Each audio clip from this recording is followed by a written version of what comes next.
Bonjour à tous. Bienvenue sur la chaîne Le Raccourci littéraire. Aujourd'hui, nous allons plonger dans l'un des livres de développement personnel les plus percutants de ces dernières années. Un rien peut tout changer de James Clear, aussi connu sous son titre original Atomic Habits en anglais. Ce livre est un véritable guide pratique pour comprendre nos habitudes et, surtout, les transformer, le tout en s'appuyant sur des recherches scientifiques concrètes. Que vous vouliez perdre du poids, apprendre une nouvelle compétence ou devenir plus organisé, tout commence par de petites actions quotidiennes. Dans cet audio, nous étudierons ensemble les idées les plus percutantes du livre, avec des exemples concrets pour que vous puissiez les appliquer dès aujourd'hui. Ce que vous allez apprendre pourrait bien transformer votre vie, car de minuscules changements quotidiens peuvent vraiment mener à des transformations énormes.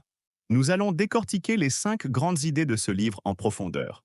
Chaque chapitre sera l'occasion de comprendre un aspect clé des habitudes et surtout de voir comment l'appliquer dans votre vie. Chapitre 1. Le pouvoir des petites actions. James Clear commence par une idée simple, mais souvent sous-estimée. Ce sont les petites actions répétées chaque jour qui définissent notre vie. Il utilise une métaphore que j'adore. Les habitudes sont comme les intérêts composés du développement personnel.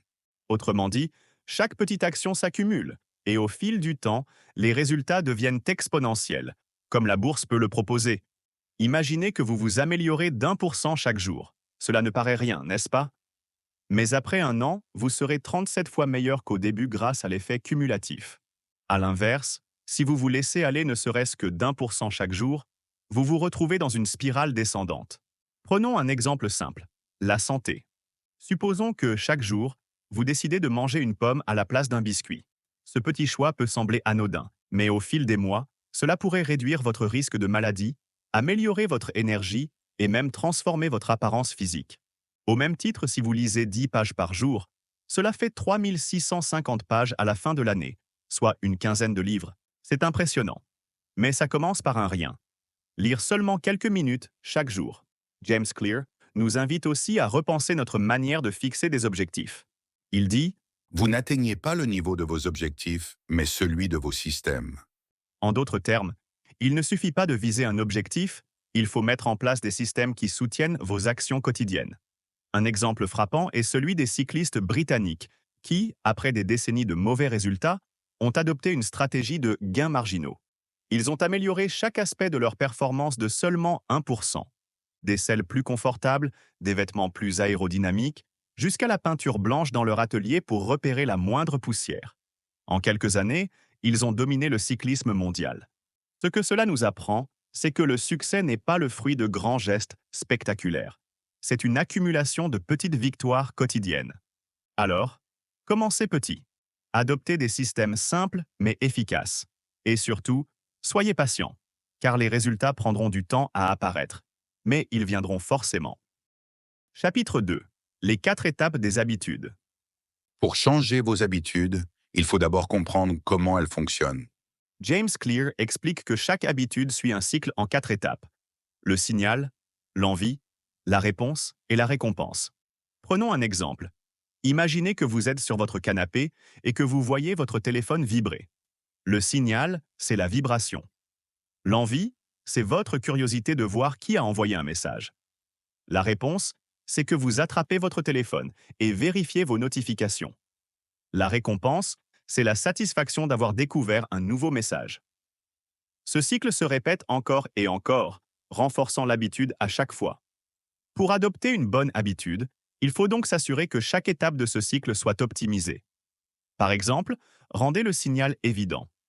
Si vous voulez lire, placez un livre bien en vue. Stimulez l'envie. Associez votre habitude à quelque chose que vous aimez, comme lire en buvant un thé. Simplifiez la réponse. Commencez par une action facile, comme lire une seule page. Offrez une récompense immédiate, comme cocher un calendrier chaque jour où vous lisez. Inversement, pour casser une mauvaise habitude, il faut rendre chaque étape difficile. Par exemple, éloignez les snacks de votre vue. Diminuez l'envie en associant la mauvaise habitude à une conséquence désagréable. Par exemple, si vous voulez éviter de vérifier votre téléphone, mettez-le dans une autre pièce. Supprimez la récompense en vous concentrant sur les conséquences négatives à long terme. James Clear insiste sur l'idée que nos habitudes ne sont pas le résultat d'un manque de volonté, mais d'un environnement mal conçu. Si le signal est omniprésent, comme un bol de bonbons sur la table, il sera difficile d'y résister. La solution? Changez votre environnement. Rendez vos mauvaises habitudes invisibles et vos bonnes habitudes évidentes. Nous allons voir comment dans le prochain chapitre. Chapitre 3. Les 4 lois pour créer une bonne habitude. Notre auteur propose 4 lois simples pour adopter de nouvelles habitudes. Rendez-les évidentes. Rendez-les attractives. Rendez-les faciles. Rendez-les satisfaisantes. Prenons chacune de ces lois en détail. Première loi. Rendez-la évidente. Si une habitude n'est pas visible, vous avez peu de chances de la suivre. Par exemple, si vous voulez boire plus d'eau, placez une bouteille sur votre bureau. Si vous voulez lire davantage, laissez un livre sur votre table de chevet. L'idée est de créer des rappels visuels qui déclenchent l'habitude. Deuxième loi. Rendez-la attractive. Associez votre habitude à quelque chose que vous aimez. Par exemple, si vous aimez écouter de la musique, écoutez vos morceaux préférés uniquement lorsque vous êtes à la salle de sport. Cela transforme une tâche difficile en un moment agréable. Troisième loi. Rendez-la facile. Commencez petit. Par exemple, si vous voulez courir, ne vous fixez pas comme objectif de courir 5 km dès le premier jour. Contentez-vous d'enfiler vos baskets et de courir 2 minutes. L'important est de réduire la résistance et de construire l'élan. Quatrième loi. Rendez-la satisfaisante. Les habitudes qui durent sont celles qui procurent une récompense immédiate. Par exemple, cochez un calendrier chaque fois que vous tenez votre engagement. Cette satisfaction visuelle est puissante pour rester motivé. Chapitre 4. La puissance de l'identité. Le 4e chapitre est l'un des plus profonds du livre. Il aborde un concept qui change complètement la manière dont nous voyons nos objectifs et nos habitudes. La puissance de l'identité. James Clear nous explique que le véritable changement durable ne vient pas de ce que nous faisons, mais de qui nous pensons être. Il écrit « Les habitudes ne sont pas seulement des actions. Elles sont des affirmations de l'identité que vous souhaitez incarner. En d'autres termes, chaque habitude que vous adoptez est comme un vote pour la personne que vous voulez devenir. Avant de plonger dans des exemples concrets, regardons pourquoi cette idée est si puissante. Beaucoup d'entre nous se fixent des objectifs comme « Je veux perdre du poids. Je veux économiser de l'argent. Je veux apprendre une nouvelle langue. » Ces objectifs sont tournés vers les résultats. Et bien que cela puisse sembler motivant, James nous montre que cette approche est limitée. Pourquoi? Parce que les objectifs se concentrent sur ce que vous voulez accomplir, alors que l'identité concerne qui vous voulez devenir. Prenons un exemple. Disons que 2 personnes essaient d'arrêter de fumer. Si on leur offre une cigarette, la première répond « Non merci, j'essaie d'arrêter. » Cette réponse sous-entend que cette personne s'identifie toujours comme un fumeur qui lutte pour changer. La deuxième répond « Non merci, je ne fume pas. » Voyez la différence. Cette personne ne s'identifie plus comme un fumeur. Elle a adopté une nouvelle identité, et cette identité guide désormais ses actions. James Clear nous montre que l'identité n'est pas quelque chose de figé.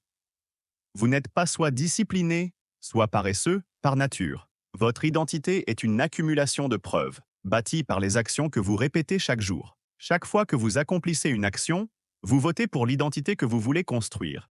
La bonne nouvelle, c'est que vous n'avez pas besoin d'être parfait. Vous n'avez pas besoin de remporter 100% des votes. Vous avez simplement besoin d'un pourcentage suffisant pour établir cette identité.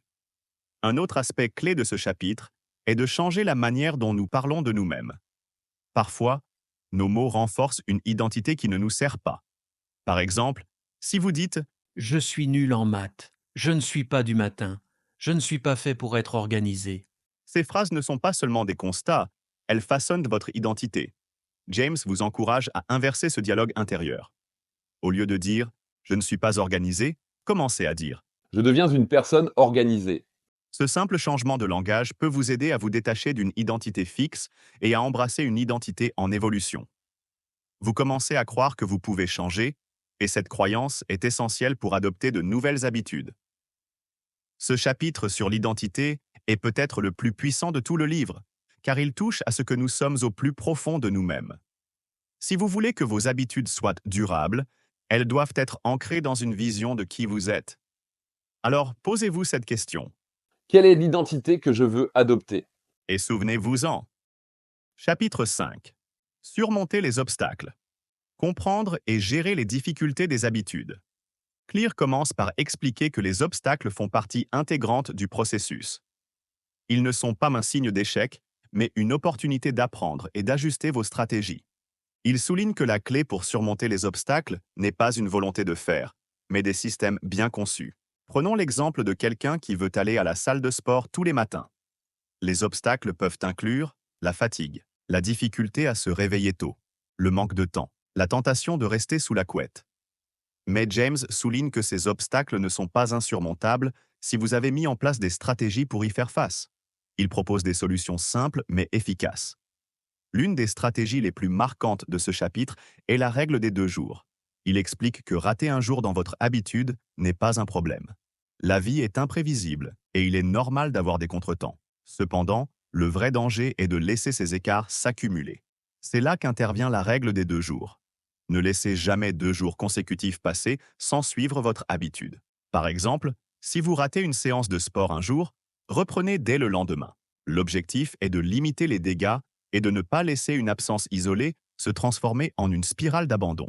Cette règle est puissante parce qu'elle vous permet d'être indulgent envers vous-même tout en maintenant une certaine discipline. James Clear insiste sur l'importance de planifier vos habitudes à l'avance. Quand vous savez précisément quand et où vous allez agir, vous réduisez les chances de procrastiner ou d'être distrait. Il appelle cela le plan d'implémentation. Voici comment cela fonctionne. Plutôt que de dire Je vais faire du sport. « dites », Je vais courir à 7 heures du matin, juste après avoir bu mon café. plutôt que de dire Je vais manger plus sainement. « dites ». Je vais préparer mes repas pour la semaine chaque dimanche soir à 18 heures. Ce type de planification réduit l'incertitude et vous permet d'agir plus facilement, même lorsque vous n'êtes pas motivé. Il insiste sur le fait que la régularité est bien plus importante que la perfection. Il utilise l'exemple de la photographie pour illustrer ce point. Dans une étude, un groupe d'étudiants en photographie devait produire un grand nombre de photos pour être notés, tandis qu'un autre groupe était noté sur une seule photo parfaite. Le groupe qui produisait plus de photos a fini par prendre de meilleures photos, car la répétition leur a permis de s'améliorer. C'est la même chose pour vos habitudes. Ce n'est pas grave si vous ne faites pas une séance de sport parfaite ou si vous écrivez un mauvais paragraphe. Ce qui compte, c'est de maintenir la pratique. Avec le temps, vous deviendrez meilleur. Enfin, James Clear aborde un aspect psychologique crucial. L'importance de se pardonner. Lorsque vous échouez ou que vous rompez une habitude, il est facile de tomber dans le piège de la culpabilité ou de l'auto-sabotage. Mais cela ne fait qu'aggraver les choses. Clear encourage ses lecteurs à voir chaque échec comme une opportunité d'apprentissage. Il écrit Le succès est rarement linéaire. Ce n'est pas une ligne droite, mais une série de hauts et de bas. Ce qui compte, c'est la tendance générale, pas chaque détail individuel. « Lorsque vous trébuchez, posez-vous cette question. Qui a causé cet écart? Et comment puis-je l'éviter à l'avenir? Ensuite, reprenez là où vous vous êtes arrêté. » Conclusion. Nous avons parcouru ensemble les 5 chapitres clés de « Un rien peut tout changer » de James Clear. Ce livre est bien plus qu'un simple guide sur les habitudes. C'est une véritable feuille de route pour transformer sa vie, une petite action à la fois. Nous avons vu comment les petites actions cumulées, même insignifiantes au départ, peuvent mener à des changements majeurs. Nous avons compris que chaque habitude suit un cycle en 4 étapes, et qu'en optimisant ce cycle, nous pouvons construire des habitudes qui durent. Les 4 lois pour créer de bonnes habitudes nous offrent des outils concrets. Rendre les habitudes évidentes, attractives, faciles et satisfaisantes. Nous avons exploré l'idée puissante que chaque action est un vote pour l'identité que nous voulons adopter. Et enfin, nous avons appris que surmonter les obstacles est possible grâce à des stratégies simples comme la règle des 2 jours, la planification et la réduction des frictions. Ce que James Clear nous enseigne, c'est que nous n'avons pas besoin d'être parfaits pour réussir. Ce qui compte, c'est de rester constant, de faire un petit pas chaque jour et de ne jamais sous-estimer la puissance des petites choses. Quelle habitude allez-vous commencer ou renforcer dès aujourd'hui? Dites-le moi en commentaire. Et si cette vidéo vous a inspiré, n'oubliez pas de liker, de vous abonner à la chaîne et d'activer la cloche pour ne rien manquer. Merci d'avoir regardé et souvenez-vous, un rien peut tout changer.